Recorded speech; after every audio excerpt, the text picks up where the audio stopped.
I originally wasn't going to make this video. I felt like a lot of people smarter and more knowledge on me would be making this, would be talking about it. And I didn't really want to make a video on it. And then as everything developed, I started looking into it, thinking about it more and more, considering everything. And in the end, I decided, you know what? Why the hell not? Let's make a video about it. I've thought about it, I have my own opinions on it, and this is a subject that affects all of us, so we might as well all talk about it. And if we don't talk about it anymore, then who knows what'll happen. So this is my video. I don't know if it's going to be the only one, but at least my long-term video talking about the OGL. So, introductory part first, I guess. Let's talk a little bit about what the OGL is, because there might be people watching this that have no clue what I'm talking about. The OGL is a document known as the Open Game License and has a lot to do with the world of D&D, specifically because the company that made D&D, Wizards of the Coast, or WotC as a lot of people call it, I think I usually say WOTC, or whatever, they created the OGL. And originally, I think they did this in 2000, 2001 or something. And for 20 years, the OGL has pretty much allowed anyone to create content based off of D&D. Pretty much third-party content. And this is something that has helped D&D's brand immensely. A lot of beautiful things have come out of this. You know, if you watched Imanot at any point in time, maybe you know that I've been playing with Kingdoms of Warfare from MCDM, stuff like that. The idea behind the original open gaming license was anyone is allowed to use D&D and build content upon it royalty-free and without fear that Wizards of the Coast was going to come after them. I think, and I'm not even 100% sure on that, that pretty much the only limitations you really had were some very specific words, and these were usually like actual things that were very lore driven from D&D. Pretty much you can't make a campaign set in Barovia with Count Strahd von Zarovich because, you know, Barovia is a location within the D&D multiverse and within the lore, and Count Strahd von Zarovich is a very popular and very well-known character from that lore. So I think that's the only limitation that was originally really put in place. And for 20 years, 20 plus years, we kept this. There's technically the 4th edition GSL era, which you shouldn't necessarily really count, but I don't think the GSL ever really invalidated the original OGL. So why are we talking about this right now?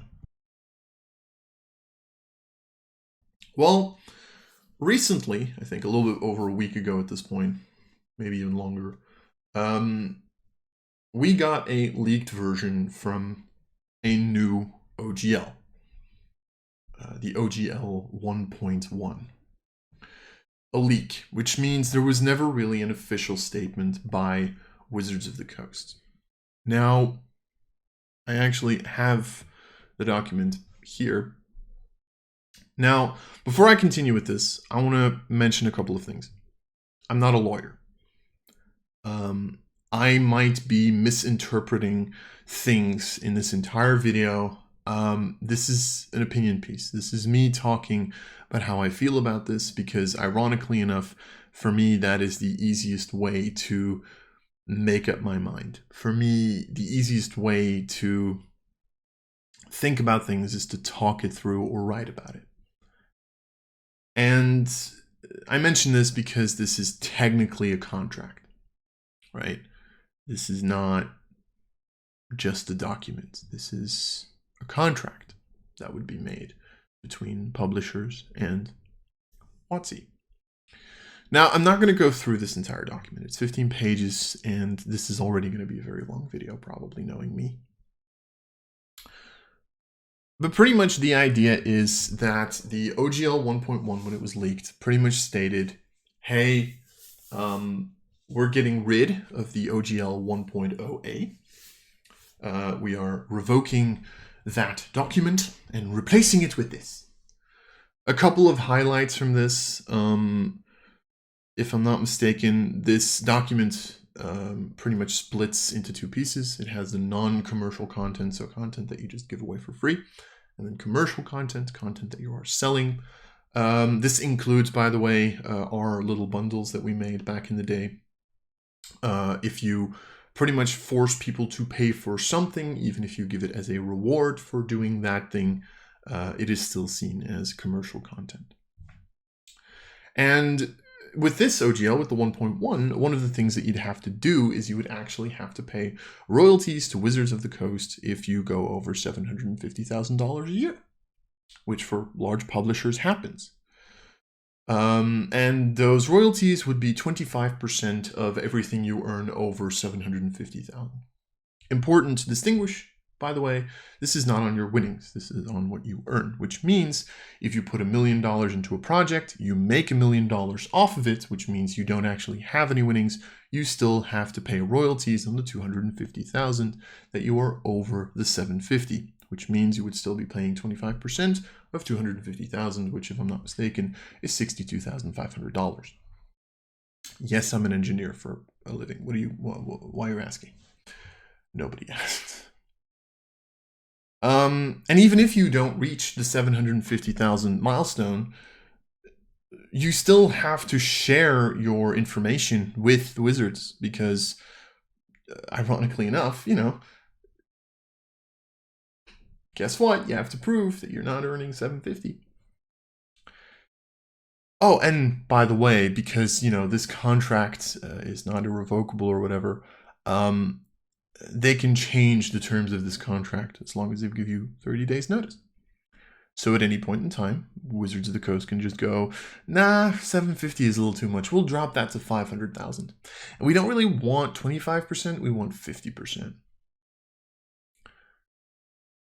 That's just one thing. There's others. For example, the fact that when you go into this contract, you would have to give up your rights to your content almost, right? You still own the content that you make, but Wizards gets the right to resell it and change it, and then after they changed it, sell it, pretty much opening the door to them just getting 36 random subclasses from creators who publish them for free, packaging them into, I don't know, Mordenkainen's Fortress of Thievery, and then just going, here, this is your new book with 36 subclasses, and they were all ours, totally. Yes, no one ever made these.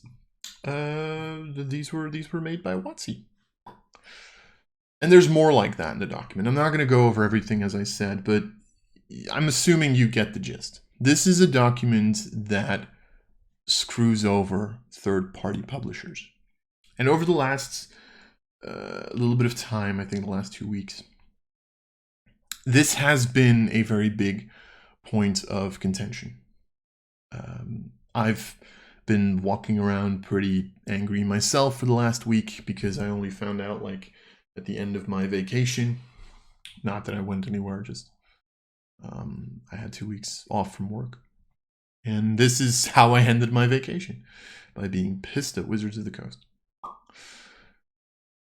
Anyway, why are we talking about this? Because this is something that we have to fight back against. This document was made all of a sudden and leaked by Wizards. And now there have been a couple of developments, and I kind of want to go through the developments. One thing that you have to understand is that for a while, Wizards decided that they didn't have to make a statement on this, which, it's a great idea, right? Let's just not talk about Let's just not talk about that. But pretty much, they didn't have to answer for some weird reason. So we kept waiting for an answer.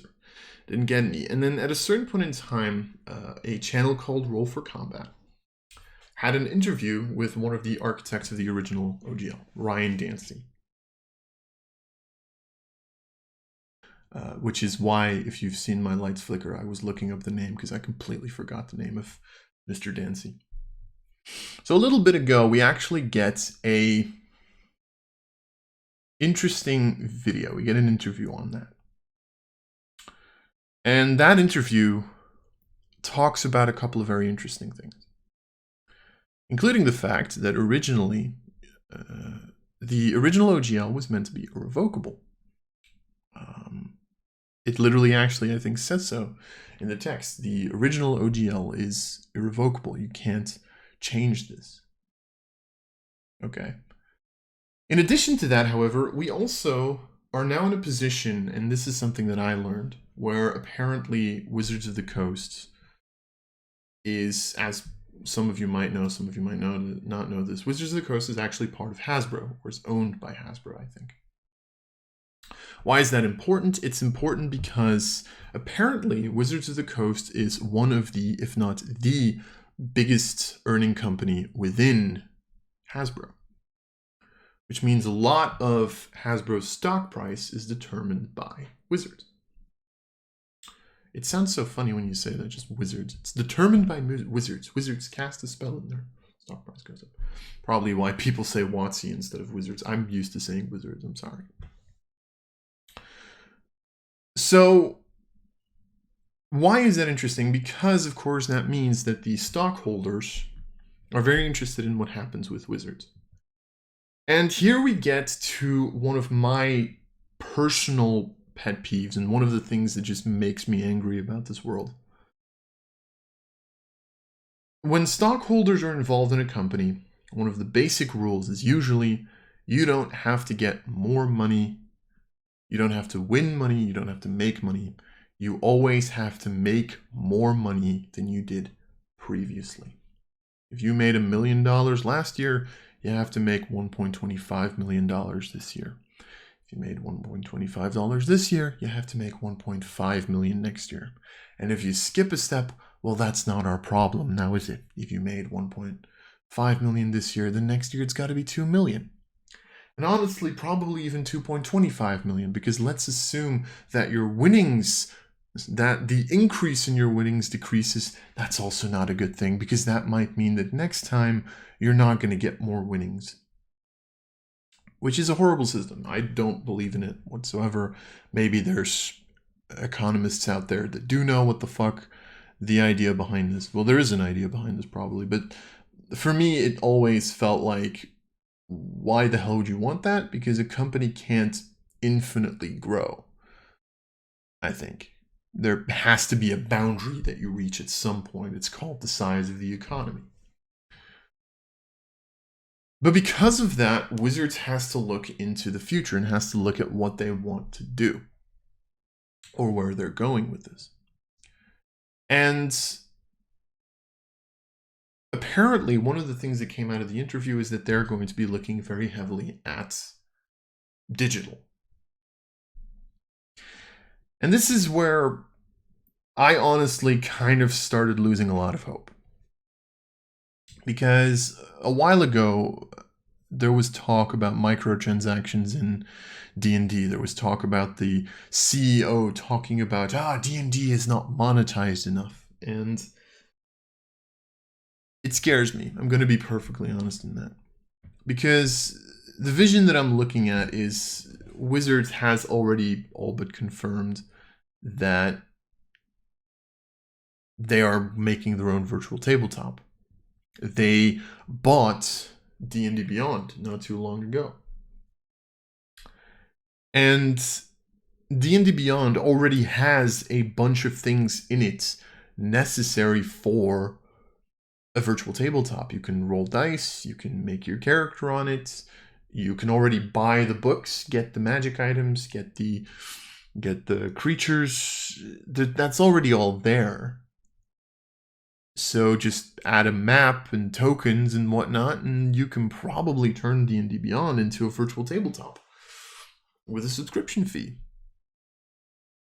And then sell it digitally. And then sell, well, microtransactions and become the next EA or Ubisoft or whatever.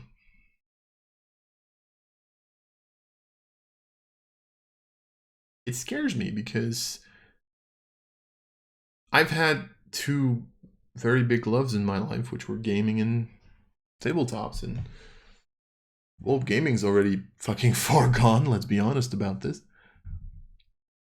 So now tabletop RPGs are apparently also going that way. But anyway, the interview talked about it, and here we get into the next part of the story. The downfall. One of the interesting little side effects of this is, however, that Mr. Dancy mentioned that, as I've mentioned, Wizards is going to need to start making money in digital. It is the only path that they can really take. Selling books, honestly, even if 6th edition wouldn't be tainted by this, not everybody's going to buy 6th edition. You're going to get a split in the community of the people still playing 5th edition because they have so much content for it, and then people playing 6th edition because they want to try out the new edition, right? You're never going to get billions out of it. So digital is their big platform. And as I just said, D&D Beyond already has the ideas of a virtual tabletop. So one reaction is, well, there's a good possibility that that means that D&D Beyond subscriptions are really important to Wizards right now. And so all of a sudden we saw these giant movements where a bunch of people decided, I'm going to get rid of my D&D Beyond subscription. Excuse me. And all of a sudden, Twitter was just filled with people getting rid of their subscriptions. It was hilarious.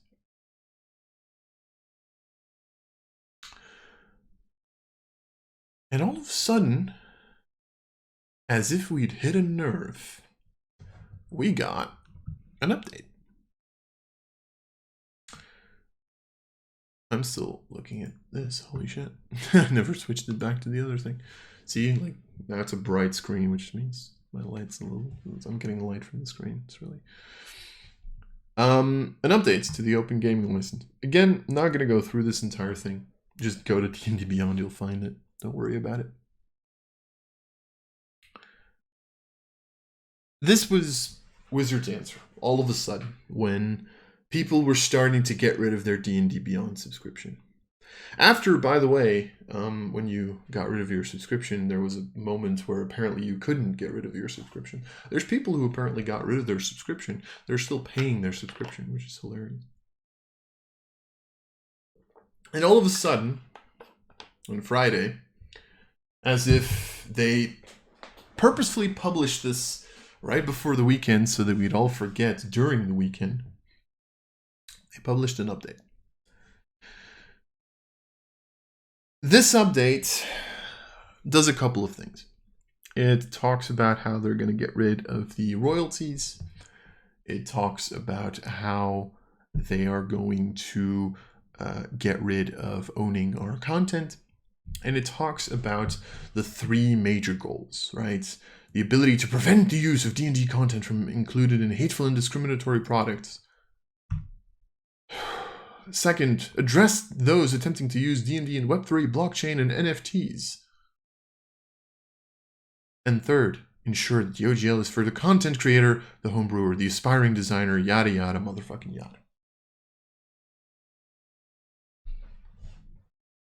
A lot of people immediately call bullshit. Now, honestly, Web3, blockchain, NFTs, I can believe that.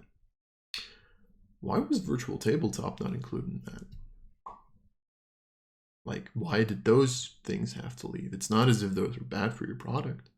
It allows people to play online, right? Prevent the use of D&D content from being included in hateful and discriminatory products. Don't you already have the right to get rid of that? Technically. I don't know, I'm not a lawyer, as I've said. But most of all, ensure that the OGL is for the content creator.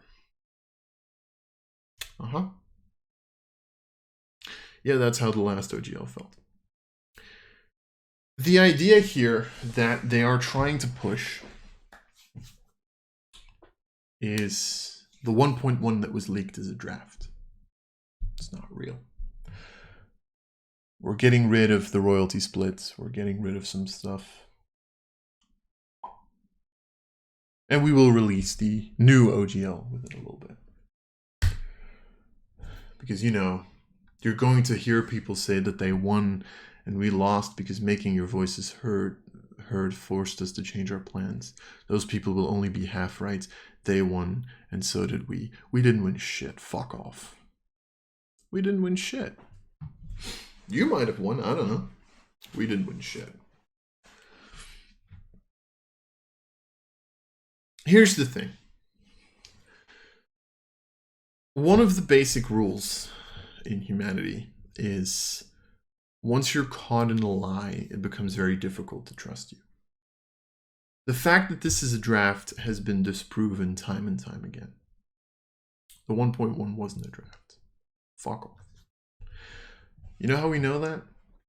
We have several sources of people talking about the fact that they got a contract with the new OGL. Even more than that, Kickstarter actually made an announcement that they were going to drop the royalty down to 20% if you sold your product through their platform. That's not a deal you make with a draft. And let's even assume that it was a draft. It still means you were thinking about these things. You were thinking of taking royalties. You were thinking of allowing yourself 30 days to switch the terms of the contract. You were thinking about making it so that you were allowed to use all of our content. You were thinking of having all of these changes.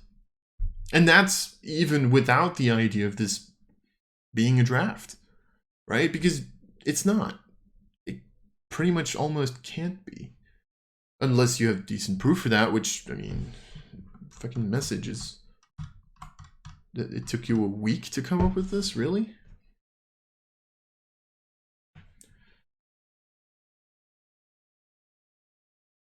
You are not going to tell me that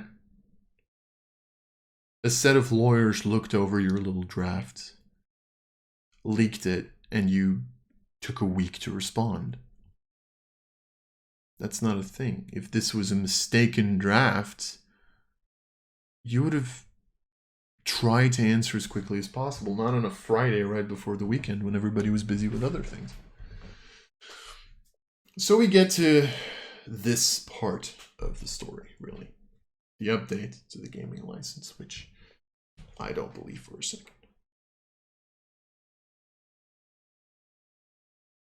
Now let's move on for a second, because we're going to continue the story a little further. Because there's actually another video that I want to talk about. And ironically enough, it's actually on here. It's this one.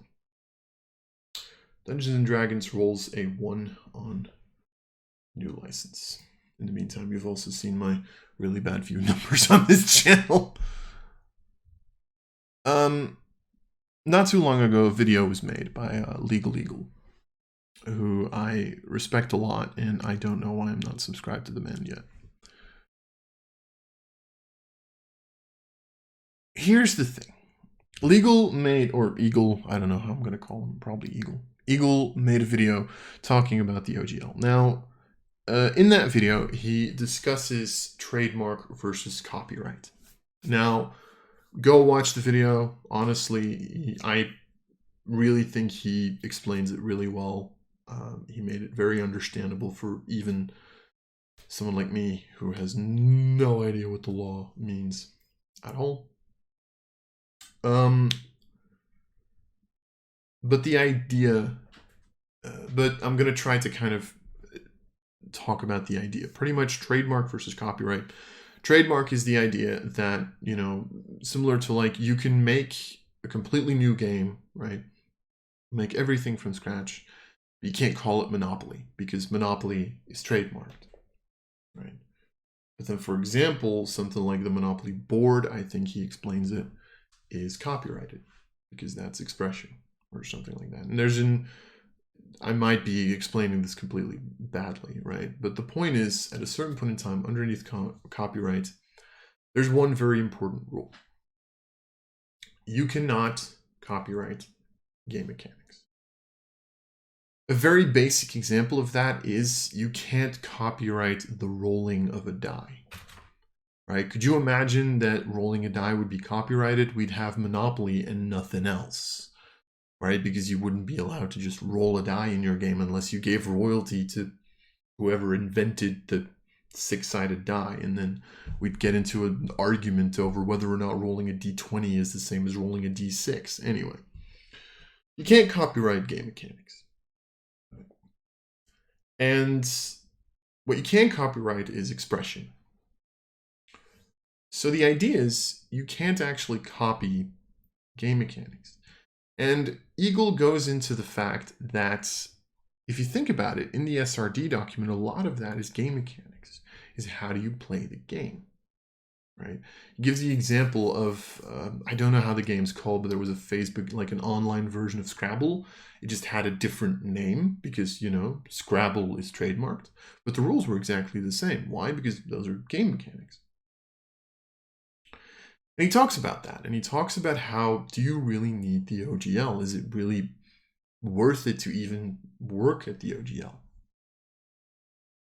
Now, honestly, it opened my eyes to a couple of things, and I will admit that. It's one of the reasons I have so much respect for the man right now, is because I always thought of game mechanics as just rolling the d20, or maybe even something like a strength check, right? You make a strength check as a d20, you add a modifier to it.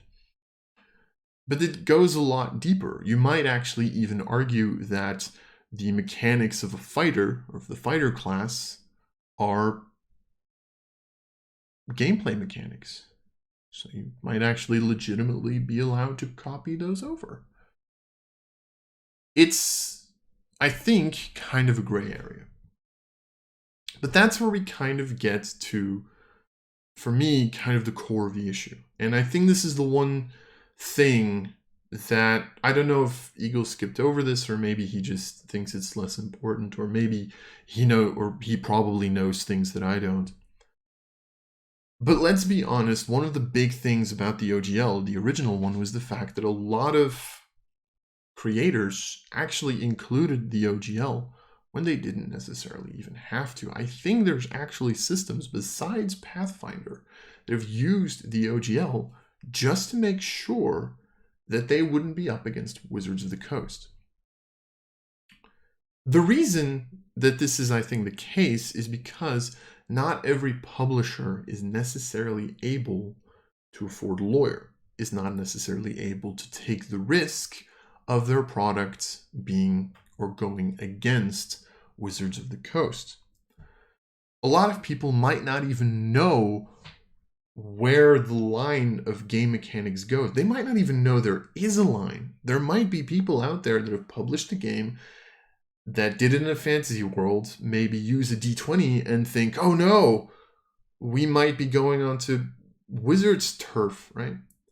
But for example, one example that I was wondering about, right? You can make the argument that a strength check, rolling a d20, adding your strength bonus, the strength bonus being a bonus given to your character, is a game mechanic. I was wondering, advantage and disadvantage, right? The mechanic of rolling 2 dice and picking the highest or lowest value that you get on either of them, depending on whether it's advantage or disadvantage, that mechanic, that's a game mechanic, right? You can always put that in a game. You can always allow a player to roll 2 or more dice and pick the highest or lowest value. However, are the words advantage and disadvantage at that point expression?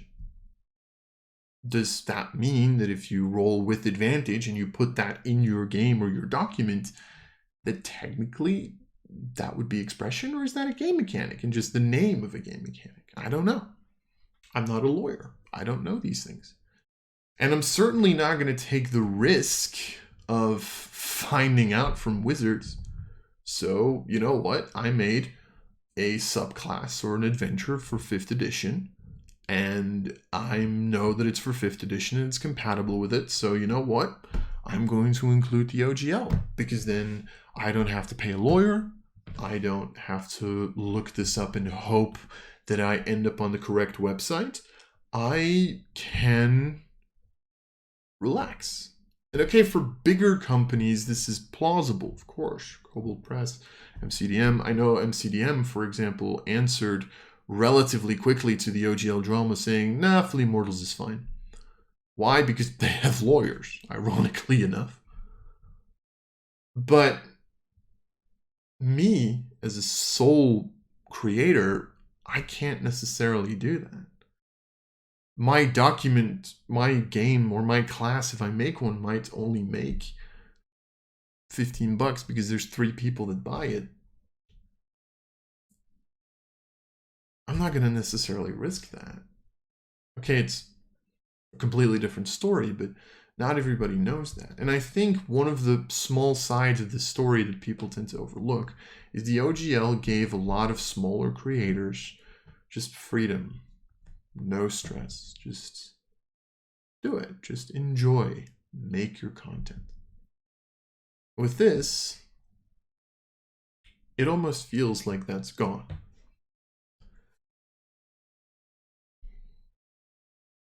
And I think that gets us into the next part of the story.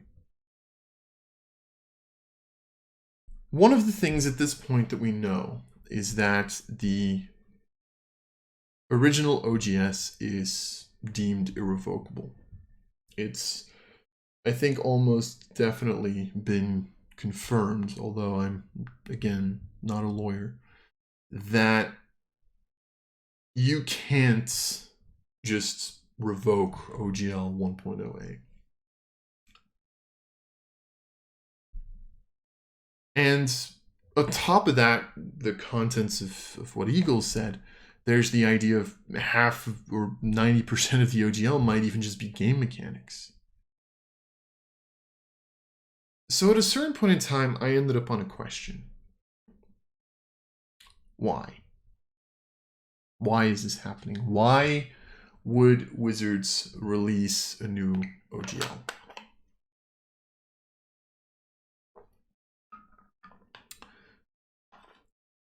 Because it seems weird, right? It almost seems like they have very little to win with this document. And you're not going to tell me that Wizards made an oopsie.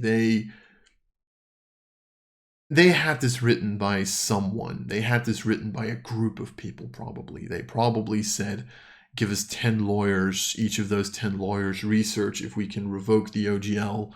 And if we can, then how that we do it. And if we can't, what we can do to fix that. And the question that really comes up here is,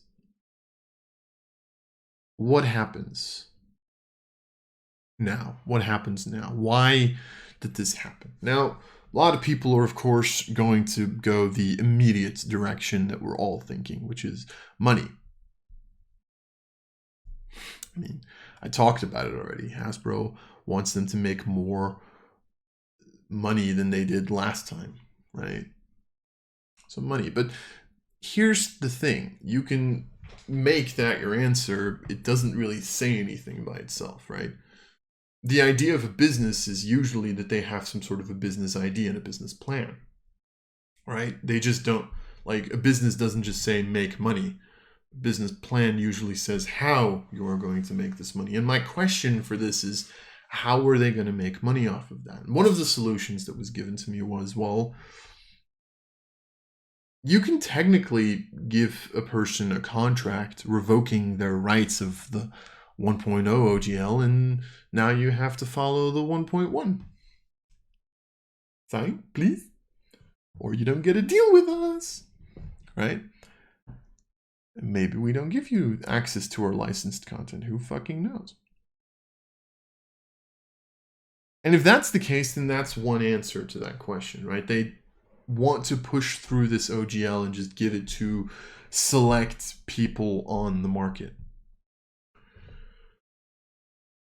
At which point, however, this turning back also, in my personal opinion, doesn't make a lot of sense. Why would you revert the contract if you already got the schmucks that were going to sign your contract? Did you get no one who signed it? Did you lose so much money off of D&D Beyond? I don't know. I mean, to be fair, this is clearly like this message is clearly to appease the masses, but you know. The other idea that I kind of came out up on was, again, the virtual tabletop idea. One of my personal biggest fears that kind of popped out of this OGL idea was, what about programs like Foundry, Fantasy Grounds, because you know we use Fantasy Grounds for Imanod, Roll20, right? What about those? My original fear was that if the original OGL was revoked and 1.1 came into place, meaning that technically Fantasy Grounds wouldn't have access to the OGL anymore unless they wouldn't. Well, no, they wouldn't have access anymore because virtual tabletops don't count. And then Wizards got rid of the licensing with Fantasy Grounds, you'd pretty much get into a situation where Fantasy Grounds couldn't run 5th edition at all anymore. And what that would mean is you would eliminate competition, and as I talked about already, Wizards would win the digital war. Now, one of our players, Vincent, and I kind of discussed it a little bit, and he pretty much thinks that's not necessarily going to happen. One, because of what Eagle said, in that a lot of the mechanics within the game are still mechanics, which means there's a very good chance that even if Wizards would get rid of their licensing deal with Fantasy Grounds Unity, even then they'd still be able to just use a rundown version of Fantasy Grounds, and people will probably make mods for the official campaign and just push them, make it non-official content. I don't fucking know. Or make it just illegal. You can torrent it. I don't fucking care. Like, people make mods for Ijiko and Skyrim, you know? But the idea being that I originally thought, hey, they're going to get rid of virtual tabletops. That was my personal idea. But the question, or the answer to this question, kind of eludes me. And that's the thing that scares me. I don't know where this is going. That's the thing that scares me. Because we've had a bunch of people now say, hey, the OGL can't be revoked. That was its original structure.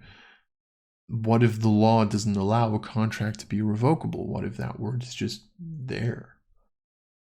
What if there is a way around it? What if, you know, there is a way around the original irrevocability and they just only now either found the loophole or whatever, right? I don't have a lot of hope for this at this current point in time, which is, I think, one of the biggest reasons that I didn't want to make this video originally, because I don't know where this is going.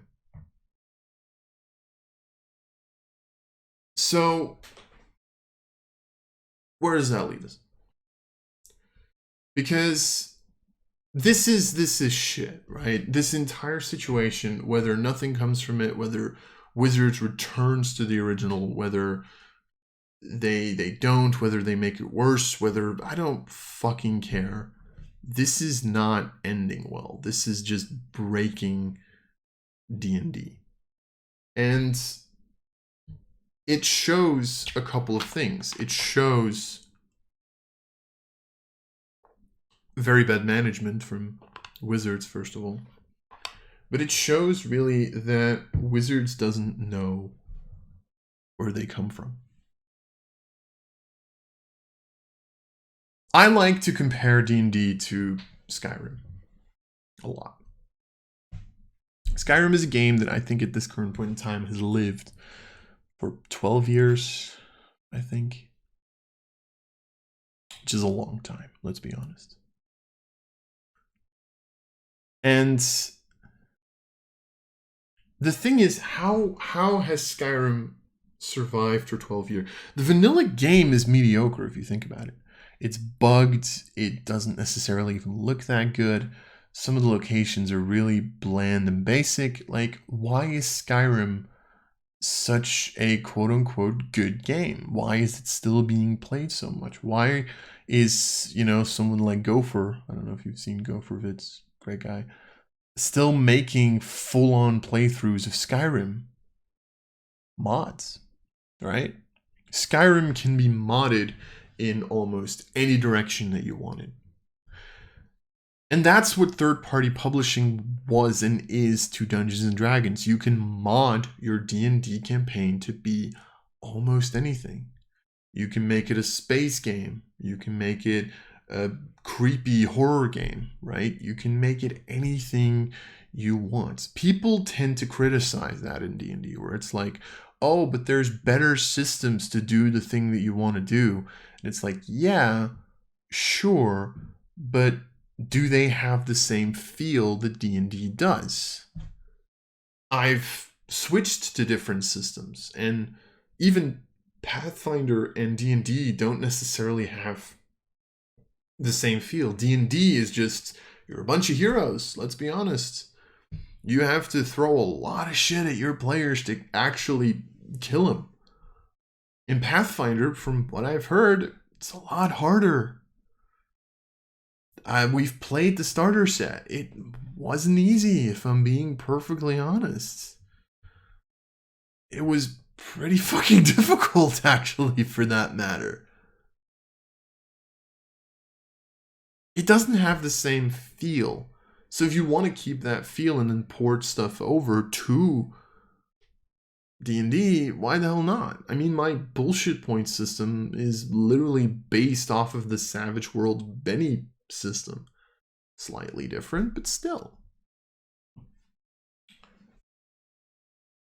But that modding, the third-party content, is something that pushed D&D to such great heights. It's something that made it such an interesting system. If I'm being perfectly honest, I'll go even further. I've probably opened my third-party books more than I've opened my official ones. And I have them, like, right here. Like, I have a bunch of these official books, right? Like Curse of Strahd, Aberon, right? I have a bunch of them. I don't know how many times I've opened most of these. I think I opened Ghosts of Saltmarsh because I was running a sea campaign and I liked having ships. Xanathars and Tashas are two that I've spent some time with because subclasses. Eberron, because Artificer. If you think about it, the official D&D products over time, I've been buying them because they have player options in them, but a lot of people admit this, adventures don't sell well. And honestly, I don't even know if they're that good. I mean, Curse of Strahd and Storm King's Thunder are seen as two of the best adventures from what I've heard. Curse of Strahd I completely agree with, by the way. Those were pretty early on in the creation of 5th edition. I don't know if the newer campaigns, small adventures are really all that. But third party, I mean, if you've seen Imanod, you know that I am in love with Kingdoms of Warfare and Strongholds and Followers. I have the book of the Ultimate Guide to Alchemy, Crafting, and Enchanting. A great book if you actually want to have prices and crafting recipes for a bunch of magical items and even ideas on how to make more. Corpus Malicious, which, although not for everybody, definitely has a set of torture rules, which for a very limited set of people is something that WotC could have never made, and they might actually be interested in. So that it's not just, hey, let's roll an intimidation check. Ah, you failed even though you've literally filleting his feet with a dagger. You know, details. The Dreaded Accursed, for people who've seen A Village in Howls, the one-shot on this channel, completely inspired by The Dreaded Accursed. and so much more third-party content with subclasses, classes, new content, ideas, rules, whatever, that has allowed 5th edition to grow to a size that a lot of us probably couldn't imagine when we first picked up a player's handbook. Why do you think it's so prevalent right now, right? And yet, for some weird reason, we're in a situation now where we don't know the future of that. Sure, they're making the point here in the update to the open game license message that they're not going to revoke the old 1.0a OGL for documents that already use it, but let's say that they force the new OGL 1.1 or 2.0 or whatever they're going to call it in some way, shape, or form, revoking the original one, then I don't think new content is necessarily going to be a thing anymore. And I think that's sad. So with all of that out of the way, I'm going to add one more piece to this story. Look into the future, I guess. I'm also using this partially as like when people ask me about it to just share this part of the video and be able to like, hey, look at this.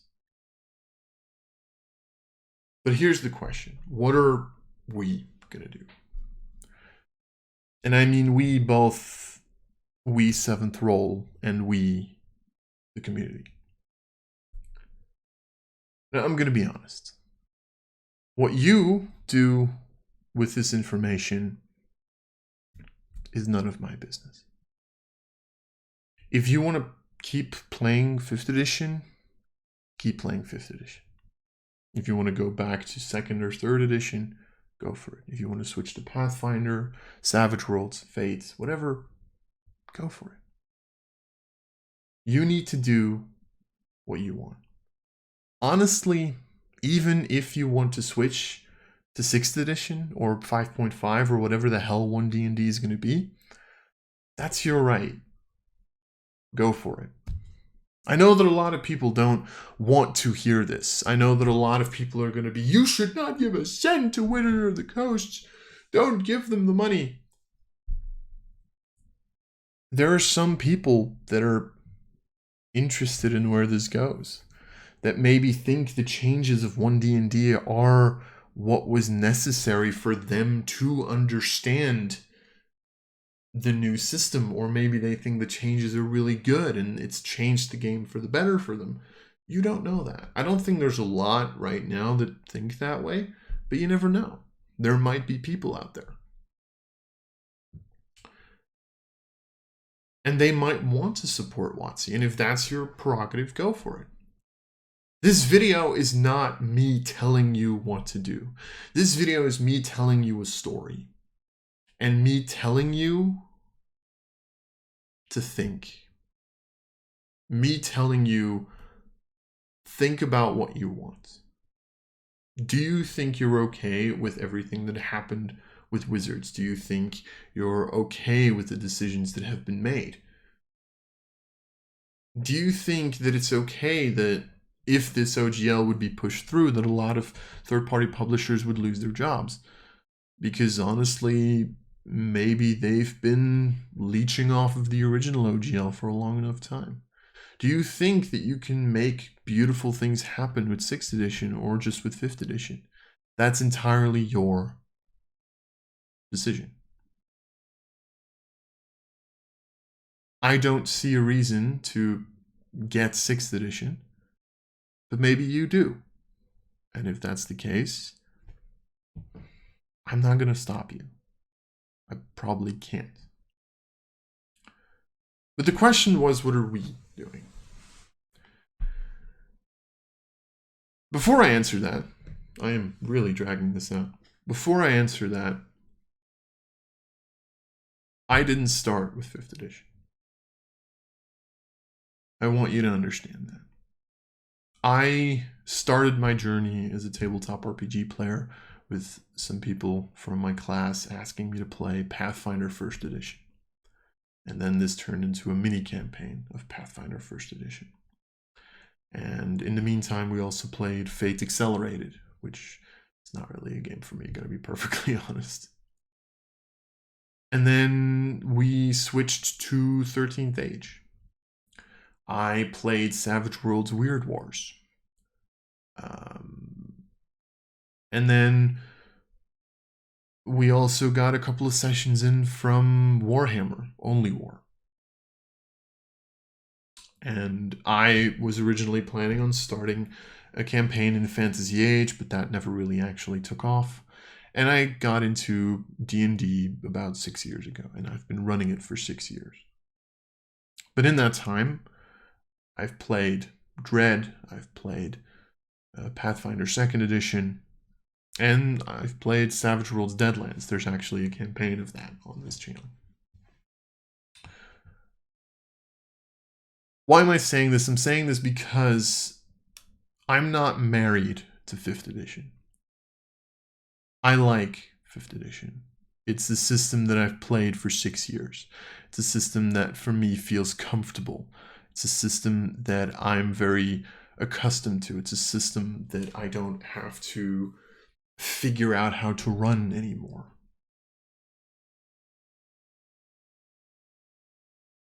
So then what are we doing with it? Well, there's a couple of answers to that. First of all, I think I need to talk about my 2 campaigns that I'm currently running, which one of them is on hold right now, is the Post-Severance campaign, which is my home campaign. And then there's the Demons of Imanot campaign, which is currently being streamed. I've decided on both those accounts that I want to stick to 5th Edition for now. Why? There's a couple of reasons. One, switching those campaigns to another system would take time. Time that between 2 campaigns, full-time job, other personal projects, I just don't have the time for. I'd rather take the prep that I have and keep it as is. I'm also now going to ask Liam to change systems now that he's just started Villendorias, which means on the channel you're going to see some more 5th Edition. However, that does not mean that I'm going to be buying more 5th Edition products, and although I am thinking of still making 1D&D videos, I'm very likely not going to buy the new edition when it comes out.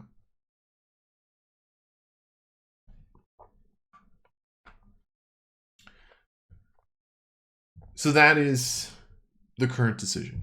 Be it as it may, however, that if the time lends it, if I get some time, if I am capable, I would like to once again start running different systems. I kind of want to get back into Pathfinder. I really enjoyed Savage Worlds. I actually have an idea for like a world that maybe I want to make.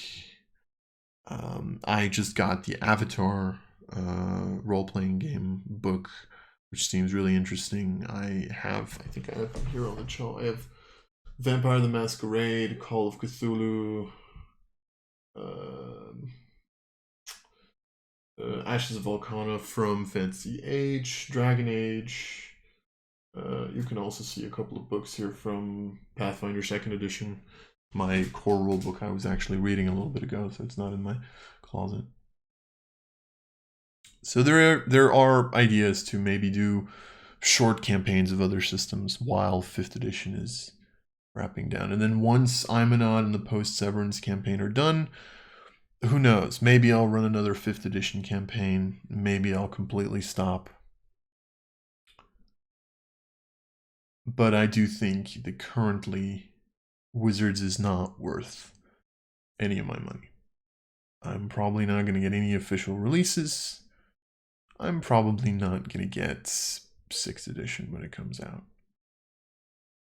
The one thing that I'm just still debating on is what we're going to be doing with our paid content. as in the 7 bundles that we still have on our Discord. With the current state, I might have to remove those. And my Elemental Master class and the Gambler class that I was really working on, that I actually wanted to sell at some point, maybe for people who were interested and wanted to help the channel out a little bit. I think those might be on hold at the moment as well, because I don't know if I want to risk anything there. And that kind of goes back to, you know, making content for the old OGL gave you safety, and I don't know if that content is okay, if I can just sell that. So that is my current idea. This video was, it hurt. I'm just gonna tell you that. This hurts. Some people are gonna be like, oh, you should have seen the red flags of Wizards for years, and maybe I should have, maybe I should, I don't know. Everybody has different opinions, everybody has different experiences, everybody has different walks of life. This is all an opinion. This one hurt.